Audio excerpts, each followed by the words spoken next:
நம்ம தமிழ் படங்கள்ல ஹீரோவா நடிச்சு, அதுக்கப்புறமா அரசியல் கட்சி ஆரம்பிச்ச நடிகர்கள் யாரெல்லாம் தெரியுமா?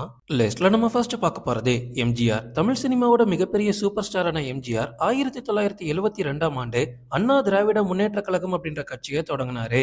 1977 சட்டமன்ற தேர்தல்ல போட்டியிட்டு கிட்டத்தட்ட 130 இடங்கள்ல ஜெயிச்சு தமிழ்நாட்டோட முதலமைச்சரா ஆனாரு. அதுக்கப்புறமா 1980, 1984 அப்படின்னு அடுத்தடுத்த தேர்தல்கள்லயும் ஆட்சியை தக்க வச்சுக்கிட்டாரு.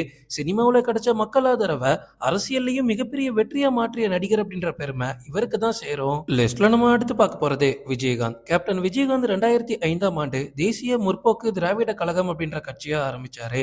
2006 சட்டமன்ற தேர்தல்ல தனித்து போட்டியிட்டு ஒரே ஒரு தொகுதியில மட்டும் ஜெயிச்சாரு. அதாவது விஜயகாந்த் மட்டுமே ஜெயிச்சிருக்காரு. அதுக்கப்புறமா 2011ஆம் ஆண்டு தேர்தல்ல அதிமுக கூட்டணியில போட்டியிட்டு கிட்டத்தட்ட 41 தொகுதியில ஜெயிச்சாங்க. இதன் மூலமா விஜயகாந்த் தமிழ்நாட்டோட எதிர்க்கட்சி தலைவராகவும் இருந்தாரு. ஒரு புதிய கட்சிக்கு அந்த டைம்ல இது மிகப்பெரிய சாதனையா இருந்துச்சு. லிஸ்ட்ல நம்ம அடுத்து பார்க்க போறது சரத்குமார். நடிகர் சரத்குமார் 2007ஆம் ஆண்டு அகில இந்திய சமத்துவ மக்கள் கட்சியை ஆரம்பிச்சாரு. இந்த கட்சி தனித்து இது வரைக்கும் எங்கேயுமே பெருசா ஜெயிச்சது கிடையாது. அதுக்கப்புறமா கூட்டணி அரசியல்ல இருந்தாங்க. நிறைய கட்சி கூட கூட்டணி வச்சிருக்காங்க.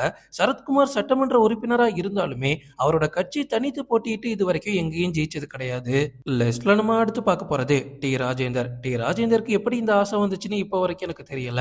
லட்சிய திராவிட முன்னேற்ற கழகம் அப்படின்ற கட்சியை 2004ஆம் ஆண்டு தொடங்கினாரு. இது வரைக்கும் நிறைய தேர்தல்களில் போட்டிக்கிட்டு இருக்காரு. ஆனா பிரச்சாரம் பண்ணி பெருசா நான் பார்த்தது கிடையாது. இவரோட கட்சியும் இது வரைக்கும் எந்த ஒரு தொகுதியிலையும் ஜெயிக்கல. லிஸ்ட்ல நம்ம அடுத்து பார்க்க போறது கமலஹாசன். உலகநாயகன் கமலஹாசன் 2018ஆம் ஆண்டு மக்கள் நீதி மய்யம் கட்சியை ஆரம்பிச்சாரு. 2021 தமிழக சட்டமன்ற தேர்தல்ல எல்லா தொகுதியிலையுமே போட்டியிட்டாங்க. ஆனா அந்த கட்சி ஒரு இடத்துல கூட ஜெயிக்கல. கோவை தெற்கு தொகுதியில மட்டும் கமலஹாசன் ரொம்ப நெருங்கி வந்தாரு. பட் கடைசி கட்டத்துல அவருமே தோத்துட்டாரு. ஆனா இப்ப கமலஹாசன் கூட்டணி உதவியோட எம்பியா இருக்காரு.